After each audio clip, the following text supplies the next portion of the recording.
Selamat malam Malaysia. Kita bersama lagi di dalam channel ini. Satu lagi pendedahan yang amat mengejutkan berkenaan dengan One Malaysia Development Berhad, iaitu satu badan yang sebenarnya amat penuh dengan kontroversi pada ketika ini. Okey, apa tak kontroversinya? Kali ini didedahkan ada 3 hubungan sulit yang terjadi di One Malaysia Development Berhad. Melalui berita yang dilaporkan oleh Malaysia Kini, listener, ada hubungan sulit dengan 3 wanita Malaysia, 2 daripadanya berkait dengan politik. Amat mengejutkan. Sebelum itu sila komen, berikan komen kamu. Bekas pegawai bank Goldman Sachs iaitu Tim Leissner telah mendedahkan dia bukan sahaja meraih urus niaga besar di Malaysia, dia juga sempat bercinta dengan 3 wanita Malaysia.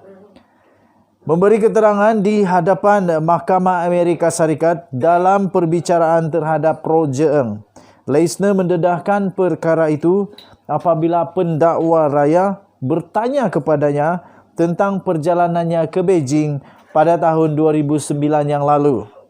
Leissner, Ng dan Low Teck Jo telah pergi ke Beijing bertepatan dengan lawatan rasmi yang pertama Datuk Seri Najib Tun Razak ke luar negara sebagai Perdana Menteri pada 4 Jun dan 5 Jun.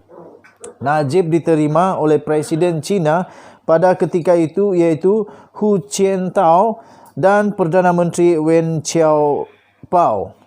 Menurut transkrip mahkamah, pihak pendakwaan menunjukkan cetakan email Leissner yang dijelaskan oleh saksi itu berkaitan mengadakan pertemuan di Beijing dengan Low yang juga dikenali sebagai Jo Low dan juga pegawai kerajaan. Apabila Leissner ditanya dengan siapa dia melakukan perjalanan itu, dia mendedahkan ditemani anak saudara bekas Ketua Menteri Sarawak.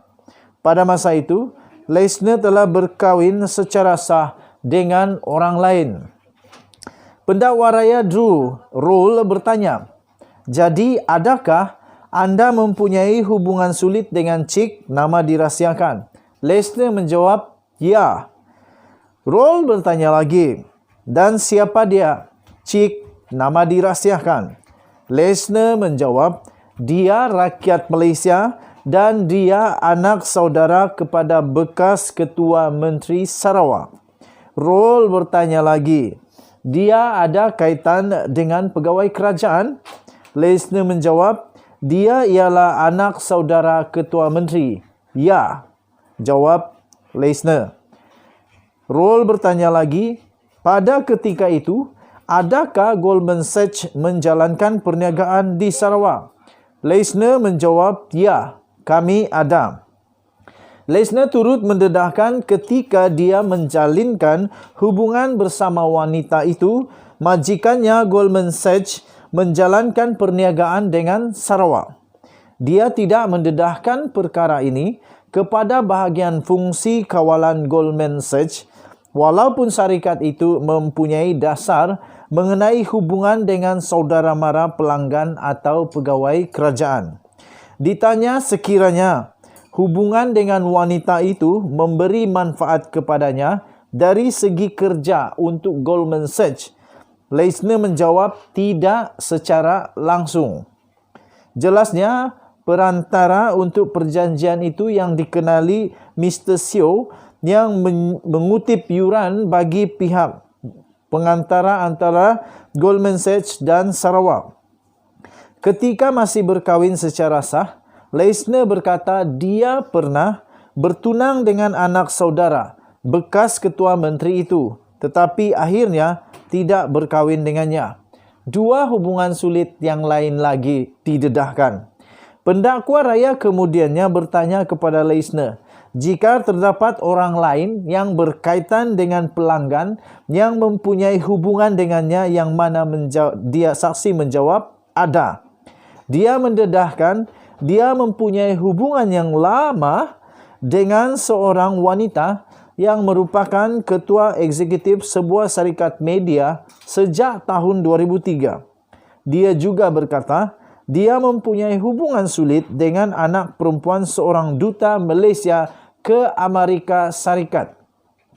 Malaysia kini tidak menamakan wanita berkenaan kerana menghormati privasi dan mereka tidak terlibat dalam urusan 1MDB. Apabila pendakwa bertanya kepada Leisner sekiranya Goldman Sachs mendapat manfaat daripada hubungannya dengan bekas ketua eksekutif syarikat media itu, saksi sekali lagi menjawab tidak secara langsung.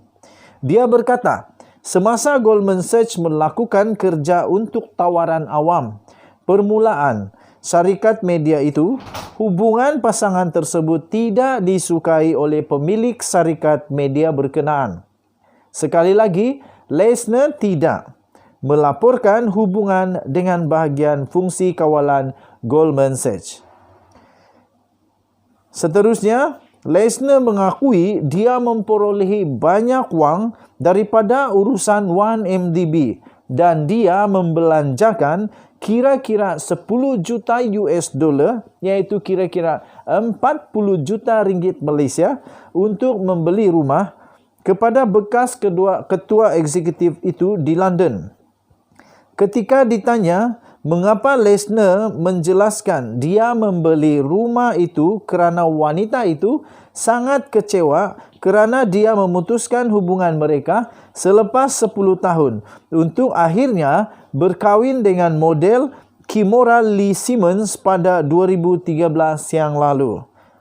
Katanya, dia memberitahu saya bahawa kami telah menghabiskan 10 tahun dalam hubungan dan jika saya tidak membelikan dia rumah sebagai contoh, dia akan memberitahu pihak berkuasa tentang penglibatan saya dalam skim 1MDB. Katanya lagi, bukanlah saya mendedahkan semua butiran kepadanya tentang perkara itu, tetapi saya ada menyebut kepadanya bahawa saya telah menerima wang daripada skim itu. Saya sangat takut akan perkara itu, kata Leisner. Leisner dan Simmons mempunyai seorang anak pada 2015. Tidak pasti jika mereka masih bersama. Leisner memberi keterangan terhadap bekas pegawai bawahannya Eng yang didakwa atas pertuduhan pengubahan wang haram dan melanggar undang-undang anti rasuah berhubung dengan urusan 1MDB. Sekian berita tuan-tuan dan puan-puan.